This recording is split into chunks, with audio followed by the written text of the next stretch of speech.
महत्त्वाचे एक अंदाज देणार आहे, कारण की ज्या भागात अद्यापही पाऊस झालेला नाही त्या शेतकऱ्याला सांगू इच्छितो की तुमच्यासाठी आनंदाची बातमी.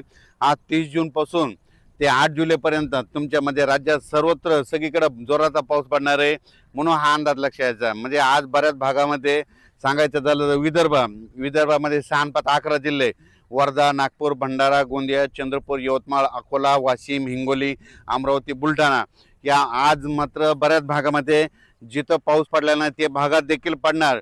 पण 8 तारखेपर्यंत मात्र सगळीकडे पाऊस पडणार आहे, म्हणून हा अंदाज विदर्भातल्या सर्व शेतकऱ्यांना लक्षात यायचा.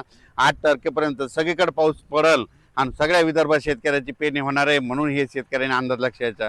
त्याच्यानंतर मराठवाड्याकडे देखील हिंगोली जिल्हा, नांदेड जिल्हा, परभणी जिल्हा, लातूर जिल्हा, धाराशिव जिल्हा, संभाजीनगर, जालना, बीड या विदर्भात परभणी आणि मराठवाड्यातल्या शेतकऱ्याला सांगू इच्छितो की आज देखील दुपारनंतर 3-4च्या नंतर मराठवाड्यामध्ये सगळ्या जिल्ह्यामध्ये जोराचा पाऊस पडणार आहे.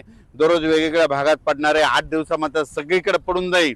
जे वंचित राहिले त्या 8 दिवसामध्ये त्या वंचित भागात देखील पाऊस पडेल आणि त्या शेतकऱ्याची पेरणी होणार आहे, म्हणून मराठवाड्यातल्या शेतकऱ्यांनी हा अंदाज लक्षात घ्यायचा. त्याच्यानंतर पश्चिम महाराष्ट्रातल्या शेतकऱ्याला सांगू इच्छितो की 8 दिवसामध्ये तुमच्या इकडे देखील जे भाग सुटलेला त्या सुटलेल्या भागात देखील पाऊस पडणार आहे, म्हणून हे अंदाज लक्षात घ्यायचा. त्याच्यानंतर उत्तर महाराष्ट्राकडे नंदुरबार जिल्हा झालं, धुळे जिल्हा झालं, जळगाव जिल्हा झालं, नाशिक, पुणे ह्या पट्ट्यातल्या सर्व शेतकऱ्याला सांगू इच्छितो तुमच्याकडे देखील म्हणजे ह्या आजच दुपारनंतर बऱ्याच ठिकाणी पाऊस जोराचा सुरुवात होणार आहे.